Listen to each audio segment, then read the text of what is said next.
দর্শক মণ্ডলী, আমরা যে প্লটটি দেখতে পাচ্ছি এখানে বেড করে শাকসবজি লাগানো হয়েছে এবং এই যে বেডগুলো করা হয়েছে তার নিচ দিয়ে দেখা যাচ্ছে পানি। এটি সকালে বৃষ্টি হয়েছে, সেই বৃষ্টির পানি।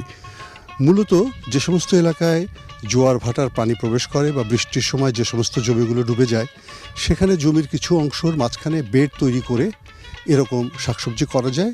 এটি একটি ক্লাইমেট স্মার্ট এগ্রিকালচার টেকনোলজি বলেই প্রতীয়মান হচ্ছে। বিশেষ করে লবণাক্ত এলাকাগুলোতে, উপকূলীয় এলাকাগুলোতে এভাবে করা যায়। এই প্রযুক্তির মূল সুবিধাটি হচ্ছে, যখন নাকি জোয়ার ভাটার পানি প্রবেশ করে বা বৃষ্টির পানি জমিতে প্রবেশ করে, তখন গাছের গোড়ায় যদি পানি চলে আসে তাহলে গাছগুলো নষ্ট হয়ে যাওয়ার সম্ভাবনা থাকে। বিশেষ করে অতিবৃষ্টি হয়ে গেলে পারে এটা একটি বড় সমস্যা। এরকম ডিবি করে করা হলে স্বাভাবিকভাবে বৃষ্টির পানি গাছের গোড়ায় আর প্রবেশ করতে পারে না। একইভাবে শীত মৌসুমে যখন নাকি জমিতে লবণাক্ততার মাত্রা বেশি থাকে, তখন সেই জমিতে লবণাক্ততার প্রভাব থেকে কমানোর জন্য বেড তৈরি করা হয়। বেড তৈরি করা হলে সেই অংশে লবণাক্ততার মাত্রা কম হয় এবং শাকসবজিগুলো খুব সহজে বেড়ে উঠতে পারে। এখানে মূল কথাটা হচ্ছে যে উপকূলীয় অঞ্চলে কৃষিক্ষেত্রে একটি বড় সমস্যা হচ্ছে কখনো অতিরিক্ত পানির সমস্যা, জোয়ার ভাটার পানির সমস্যা, জলাবদ্ধতার সমস্যা, আবার কখনো কখনো লবণাক্ততার সমস্যা। দুটি সমস্যা থেকেই কিন্তু নিষ্কৃতি পাওয়ার জন্য এই বেড প্রযুক্তি ব্যবহার করা যেতে পারে, যেটি আমরা আজকে লক্ষ্মীপুর জেলায় এসে দেখতে পেয়েছি। কৃষক ভাইয়েরা এটাকে চমৎকারভাবে অনুসরণ করছেন। আমরা তাদের কাছ থেকে কথা বলে জানব এবং আমরা আরও বোঝার চেষ্টা করব যে কীভাবে এই বেড প্রযুক্তি ব্যবহার করা হচ্ছে।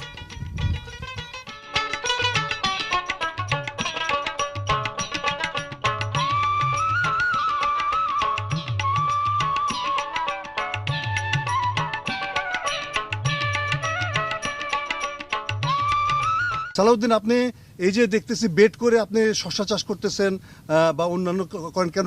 বেড করে করেন কেন?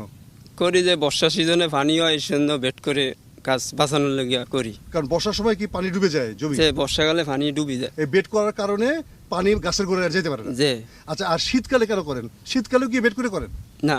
শীতকালে কিভাবে করেন? শীতকালে জমিনে করি। জমিনে করেন না? কিন্তু নোনা জমি যদি থাকে তাহলে পরে আপনি কিভাবে করেন? মুড়া করিয়া করি। মুড়া করে করেন? সেখানে কি উঁচা করে? উঁচা করিয়া মুড়া করি। উঁচা করে করলে পরে কি সেখানে নুন কম থাকে? নুন কম থাকে। তো এমনি এখানে শসা ছাড়া আর কি কি করা যায়? শসা শহরে সই লাগান যায়, কুমড়া লাগান যায়, তারপরে সই করন যায়, সসিন্দা, করল্লা এগুলো করা যায়। তো মোটামুটি সবগুলোই করেন? এটা করে মোটামুটি চলতেছে? এইভাবে চলতে। আমার নাম মোহাম্মদ কামাল, আমার গ্রাম মধ্যম চন্দ্রমণি। আমি শসা করতেছি বর্ষার সিজনে, এই যে বিট করে করতেছি যাতে পানি না ডুবে, যেন আমার গাছগুলা ভালো থাকে। যে গাছের গোড়ায় পানি ফেলে গাছগুলা মারা যাবে, ঠিক আছে? এর জন্য আমি এরকম করে করতেছি।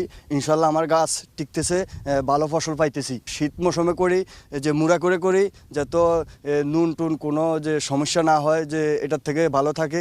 এর জন্য আমি মুড়া করে শীতের মৌসুমে করি।